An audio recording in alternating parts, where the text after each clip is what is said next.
تو حاصل کے ایک ویڈیو اسکالر اپنی کتاب مقامات کے صفحہ 238 پر داڑھی کے حوالے سے عجیب انکشاف کرتے ہیں. کہتے ہیں یہ دین کا کوئی حکم نہیں ہے. اسی کتاب مقامات میں وہ لکھتے ہیں کہ داڑھی اور مونچھیں رکھنے کی کوئی ایسی وضع اختیار نہیں کرنی چاہیے جو متکبرانہ ہو. یہ عجیب فلسفہ ہمارے موصوف دوست نے گھڑ لیا کہ داڑھی اور مونچھ رکھنے کی متکبرانہ کوئی کیفیت نہ ہو. آپ بھی اسی معاشرے میں رہتے ہیں. آپ کو معلوم ہے کہ لوگ مونچھوں کو تو تکبر کے لیے رکھتے ہیں, لیکن کیا کوئی شخص داڑھی بھی تکبر کے لیے رکھتا ہے؟ انہوں نے مونچھوں اور داڑھی کے رکھنے اور صاف کرنے کو جو متکبرانہ فلسفے کے ساتھ چسپاں کر دیا, یہ فلسفہ انہوں نے کہاں سے گڑھ لیا؟ دوسری بڑی عجیب سی بات ہے کہ انہوں نے اپنی کتاب مقامات کے صفحہ 237 پر عنوان قائم کیا ہے داڑھی اور اسبال ازار. اسبال ازار کہتے ہیں کہ اپنی تہبند کو, چادر کو اتنا لمبا باندھنا کہ وہ ٹخنوں سے بھی نیچے ہو. حدیث شریف میں اس کی ممانعت آئی ہے کیونکہ یہ تکبر کی علامت ہے. تو اپنی تہبند چادر کو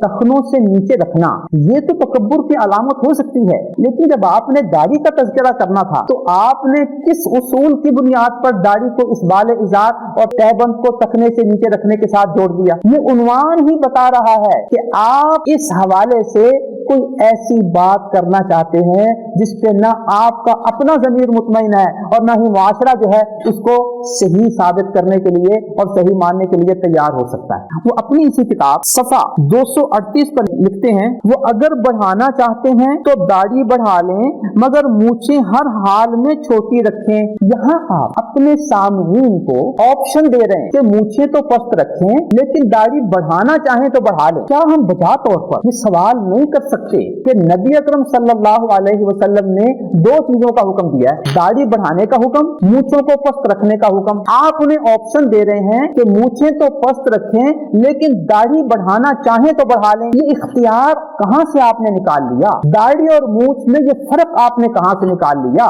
نبی اکرم صلی اللہ علیہ وسلم کی احادیث شریفہ میں یہ آپشن نہیں ہے, یہ حکم ہے. ان حکم کو اسی درجے میں رکھنا چاہیے جس درجے میں نبی اکرم صلی اللہ علیہ وسلم نے ارشاد فرمایا ہے. اگر مونچھیں پست کرنے کا حکم ہے تو داڑھی رکھنے کا بھی حکم ہے. آپ مونچھیں پست کرنے کا تو انہیں حکم دے رہے ہیں اور داڑھی بڑھانے کے بارے میں آپشن دے رہے ہیں, اگر بڑھانا چاہیں تو داڑھی بڑھا لیں مگر مونچھیں پست رکھیں. آپ کا یہ فلسفہ کسی بھی اس شخص کو اپیل نہیں کر سکتا جو آپ کی کتاب کو ذرا سا بھی توجہ کے ساتھ پڑھے گا اور آپ کی ان خود ساختہ تعلیمات پر ذرا بھی کھلے دل کے ساتھ, کھلی عقل کے ساتھ اور شرعی احکامات کی روشنی میں اس پہ غور و خوض کرے گا. وہ اپنی اسی کتاب مقامات کے صفحہ 238 پر لکھتے ہیں کہ داڑھی رکھنا جو ہے اس کا موضوع تطہیر بدن ہے, تطہیر خرد و نوش اور تطہیر اخلاق ہے. جب آپ یہ مان رہے ہیں کہ یہ داڑھی بڑھانے کا حکم تطہیر اخلاق کے لیے ہے تو اخلاق کی پاکیزگی ہونی چاہیے نا. کیا وجہ ہے کہ آپ مونچھوں کو پست کرنے کا حکم دے کے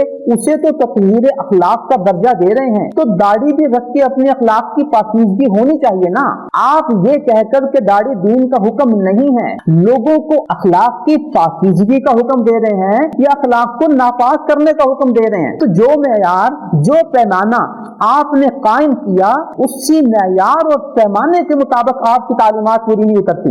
اگر مجھے پست کرنا تطہیر اخلاق ہے, داڑھی بڑھانا بھی تطہیر اخلاق ہے, تو تطہیر اخلاق ہونا چاہیے کہ نہیں؟ ہمارے اخلاق پاکیزہ ہونے چاہیے کہ نہیں؟ اگر پاکیزہ نہیں ہوں گے تو کیا ہوگا؟ اخلاق میں ناپاکیزگی آئے گی نا. تو یہ تطہیر اخلاق میں مونچھوں کو پست کرنے کا حکم دینا اور داڑھی کو نظر انداز کرنا اور اسے دین کا حکم نہ سمجھنا کہ ایک ایسا پیمانہ ہے جو کم از کم ہمارے اور ہمارے سامعین کو, آپ کے اور آپ کے سامعین کو نہیں سمجھ آ سکتا.